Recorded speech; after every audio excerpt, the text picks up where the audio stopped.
জানিয়ে দিব নির্বাচন নিয়ে সর্বশেষ আপডেট বাংলা সংবাদ। প্রথমেই সংবাদ শিরোনাম, ফলাফল না নিয়ে ফিরবেন না বললেন জামাত আমির। এরপর জানিয়ে দিব, ভয়কে পেছনে রেখে সাহস নিয়ে ভোট কেন্দ্রে যান বললেন প্রধান উপদেষ্টা। সর্বশেষ জানিয়ে দিব, ভোটের অপেক্ষায় দেশ, সকল প্রস্তুতি সম্পন্ন, টানটান উত্তেজনা। এতক্ষণ শুনছিলেন সংবাদ শিরোনাম, এবারে বিস্তারিত। ফলাফল না নিয়ে ফিরবেন না বললেন জামাত আমির। নির্বাচনে ভোট দেওয়ার পরেও আপনার ভোট চুরি হতে পারে, তাই ভোটের ফলাফল না নিয়ে কেউ ফিরবেন না, এমন মন্তব্য করেছেন জামাত ইসলামীর আমির ডক্টর শফিকুর রহমান। মঙ্গলবার 10 ফেব্রুয়ারি রাতে 11 দলীয় নির্বাচনী ঐক্যের বৈঠক শেষে এক প্রেস ব্রিফিংয়ে তিনি এসব কথা বলেন। এ সময় 11 দলীয় জোটের নেতৃবৃন্দ উপস্থিত ছিলেন।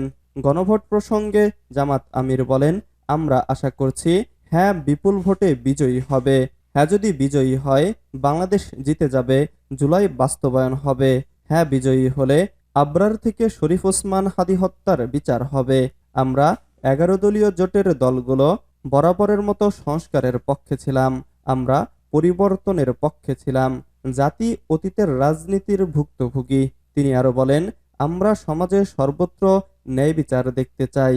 এটি যদি করা যায় তাহলে আমাদের সমাজ যে অবস্থায় আছে তা থেকে আমরা অনেক দূরে এগিয়ে যাব। আমাদের যুবকরা কাজ করতে চায়, তারা কারো দয়া চায় না, তারা নিজে বাংলাদেশ গড়ার অংশীদার হতে চায়। আমরা তাদের হাতে কাজ তুলে দিয়ে বলতে চাই, এবার তোমরা বাংলাদেশটা গড়ো। আমরা তরুণদের হাতে বাংলাদেশ তুলে দেওয়ার প্রস্তুতি নিচ্ছি।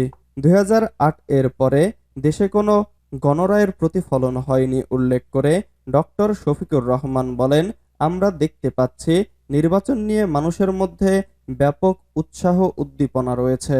যাদের ভোট গ্রামে আছে, নারীর টানে গ্রামে ফিরে যাচ্ছে এবং উৎসাহ নিয়ে ভোট দেবে তারা।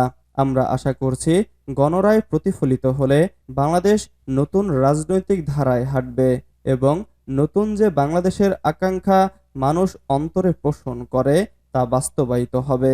তিনি আরো বলেন, নির্বাচন পরিচালনার সাথে সম্পৃক্ত সকলের প্রতি অনুরোধ করছি, প্রজাতন্ত্রের কর্মচারী হিসেবে বাংলাদেশ আপনাদেরও।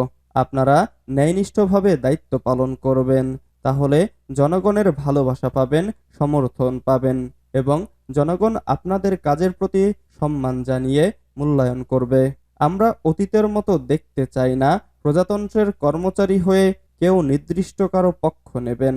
আমরা কারো অনুকূল্য চাই না, কারো প্রতি অনুকূল্য দেখানো হোক সেটাও চাই না। ভয়কে পেছনে রেখে সাহস নিয়ে ভোট কেন্দ্রে যান বললেন প্রধান উপদেষ্টা। ভয়কে পেছনে রেখে সাহসকে সামনে এনে ভোট কেন্দ্রে যাওয়ার আহ্বান জানিয়ে প্রধান উপদেষ্টা অধ্যাপক মোহাম্মদ ইউনূস বলেছেন, আপনার একটি ভোট শুধু একটি সরকার নির্বাচন করবে না, এটি 17 বছরের নিরাপত্তার জবাব দেবে, বাধাহীন ফ্যাসিবাদের জবাব দেবে, জাতিকে নতুনভাবে গঠিত করবে এবং প্রমাণ করবে এই দেশ তার তরুণ ও নারী এবং সংগ্রামী জনতার কণ্ঠ আর কোনোদিন হারাতে দেবে না। মঙ্গলবার 10 ফেব্রুয়ারি সন্ধ্যায় ত্রয়োদশ সংসদ নির্বাচন ও জুলাই জাতীয় সনদ বাস্তবায়নের ওপর গণভোট বিষয়ে জাতির উদ্দেশ্যে দেওয়া ভাষণে তিনি এসব কথা বলেন। তিনি বলেন, আজ আপনাদের সামনে উপস্থিত হয়েছি এক অতি তাৎপর্যপূর্ণ, ঐতিহাসিক ও ভবিষ্যৎ নির্ধারিক মুহূর্তে। আর মাত্র একদিন পরই সারা দেশে অনুষ্ঠিত হবে ত্রয়োদশ জাতীয় সংসদ নির্বাচন এবং তার সাথে জুলাই জাতীয় সনদের ওপর গণভোট, জাতির বহু বছরের আকাঙ্ক্ষার দিন।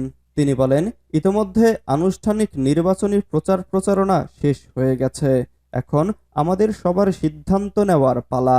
এই মুহূর্তে রাষ্ট্রের দায়িত্বপ্রাপ্ত একজন নাগরিক হিসেবে আপনাদের সঙ্গে কিছু গুরুত্বপূর্ণ কথা ভাগ করে নেওয়াকে আমি আমার নৈতিক ও সাংবিধানিক দায়িত্ব মনে করছি।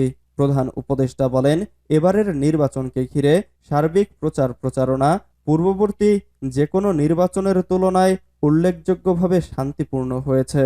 মত ও আদর্শের পার্থক্য থাকা সত্ত্বেও রাজনৈতিক দলগুলো সংযম দেখিয়েছে, প্রার্থীরা দায়িত্বশীল আচরণ করেছে এবং সাধারণ মানুষ সচেতন থেকেছেন। এই পরিবেশ হঠাৎ করে তৈরি হয়নি, এটি সম্মিলিত দায়িত্ববোধের ফল। এজন্য আমি আন্তরিক ধন্যবাদ জানাই দেশের সব রাজনৈতিক দল, প্রতিদ্বন্দ্বী প্রার্থী, ভোটার, নির্বাচন কমিশন, নাগরিক সমাজের প্রতিনিধিবৃন্দ, গণমাধ্যম কর্মী এবং নির্বাচনের সঙ্গে সংশ্লিষ্ট সব আইনশৃঙ্খলা বাহিনী ও প্রশাসনের প্রতিটি সদস্যকে আপনাদের সম্মিলিত প্রচেষ্টায় আমরা একটি আশাব্যঞ্জক পরিবেশে নির্বাচন অনুষ্ঠানের দ্বারপ্রান্তে পৌঁছাতে পেরেছি। তবে এই শান্তিপূর্ণ পরিবেশের মধ্যে আমাদের হৃদয়ে গভীর বেদনার ছায়া রয়েছে। নির্বাচনের তফসিল ঘোষণার পর এবং প্রচারণাকালে সংঘটিত কয়েকটি সহিংস ঘটনায় আমরা কিছু মূল্যবান প্রাণ হারিয়েছি। এই সহিংসতা জাতীয় বিবেককে নাড়িয়ে দিয়েছে। গণতন্ত্রের চর্চায় কোনো প্রাণ ঝরে যাওয়া কোনো সভ্য রাষ্ট্রের জন্যই গ্রহণযোগ্য নয়। অধ্যাপক মোহাম্মদ ইউনূস বলেছেন, এবারের নির্বাচনে ৫১টি দল প্রতিদ্বন্দ্বিতা করছে, যা এযাবৎকালের যে কোনো নির্বাচনের মধ্যে সর্বাধিক সংখ্যক রাজনৈতিক দলের অংশগ্রহণ। স্বতন্ত্র সহ মোট প্রার্থীর সংখ্যা ২,০০০-এরও বেশি। আগের জাতীয় নির্বাচনগুলোতে এর চেয়ে বেশি প্রার্থী প্রায় কখনোই দেখা যায়নি। এবারের নির্বাচন শুধু আরেকটি নিয়মিত নির্বাচন নয় মন্তব্য করে তিনি বলেন, এটি একটি গণঅভ্যুত্থানের পর দেশের প্রথম জাতীয় নির্বাচন। দীর্ঘ সময় ধরে জমে থাকা ক্ষোভ, বৈষম্য, বঞ্চনা ও অবিচারের বিরুদ্ধে জনগণের যে জাগরণ আমরা দেখছি, এই নির্বাচন তার সাংবিধানিক প্রকাশ। রাজপথের সেই দাবি আজ আপনাদের ব্যালটের মাধ্যমে উচ্চারিত হতে যাচ্ছে। তাই এই নির্বাচন বাংলাদেশের গণতান্ত্রিক যাত্রায় একটি ঐতিহাসিক মাইলফলক। ভোটের অপেক্ষায় দেশ, সকল প্রস্তুতি সম্পন্ন, টানটান উত্তেজনা। ত্রয়োদশ জাতীয় সংসদ নির্বাচন ও গণভোটের সকল প্রস্তুতি সম্পন্ন। ভোটের অপেক্ষায় সারা দেশ। ১২ ফেব্রুয়ারি ভোটের পরিবেশ কেমন থাকবে সেদিকেই এখন সবার দৃষ্টি। ভোটের জোয়ার কোন দিকে ধাবিত হচ্ছে এ নিয়ে চারদিকে টানটান উত্তেজনা। পাড়া মহল্লা, হাটবাজার, অফিস, ব্যবসা প্রতিষ্ঠান, যানবাহন, স্টেশন, রেস্টুরেন্ট থেকে শুরু করে সর্বত্র এখন একই আলাপ, অবাধ সুষ্ঠু নির্বাচন হবে তো। সর্বস্তরের মানুষের মধ্যে এটি এখন একটি টক অব দ্য কান্ট্রি। সারা দেশে ত্রয়োদশ জাতীয় সংসদের জমজমাট নির্বাচনী প্রচার শেষ হয়েছে মঙ্গলবার সকাল 7:30টায়। রাত পোহালেই বৃহস্পতিবার বহুল কাঙ্ক্ষিত সেই জাতীয় সংসদ নির্বাচন ও গণভোট। এবারই প্রথম সংসদ নির্বাচনের সঙ্গে হচ্ছে গণভোট। জুলাই সনদ বাস্তবায়নের জন্যই এই গণভোট হচ্ছে।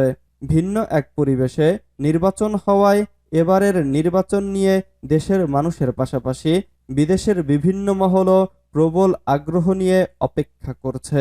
বিএনপি, জামাতে ইসলামী ও এনসিপি সহ ৫১টি রাজনৈতিক দল অংশ নিচ্ছেন এই নির্বাচনে। ২০০৪ জন প্রার্থীর মধ্যে রয়েছে ৩৫০ স্বতন্ত্র প্রার্থী। প্রার্থীরা দিনরাত কঠোর পরিশ্রম করে নিজ নিজ নির্বাচনী এলাকা চষে বেরিয়েছেন। পাড়া মহল্লা, বাড়ি বাড়ি গিয়ে হাসি মুখে ভোট প্রার্থনা করেছেন। মা বোন সহ মুরব্বীদের দোয়া নিয়েছেন।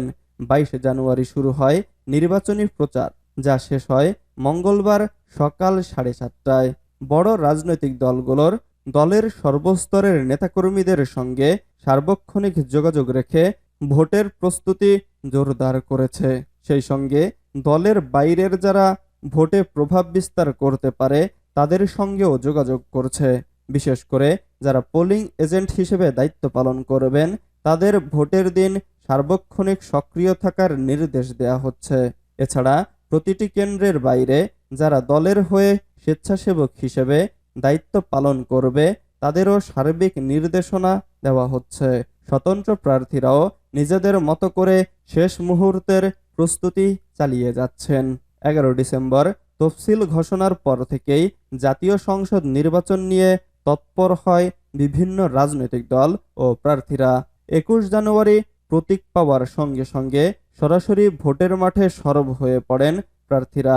সেই সঙ্গে তাদের দলের নেতাকর্মী, সমর্থক ও স্বজনসহ সংশ্লিষ্ট সবাই প্রকাশ্যে মাঠে সক্রিয় হন।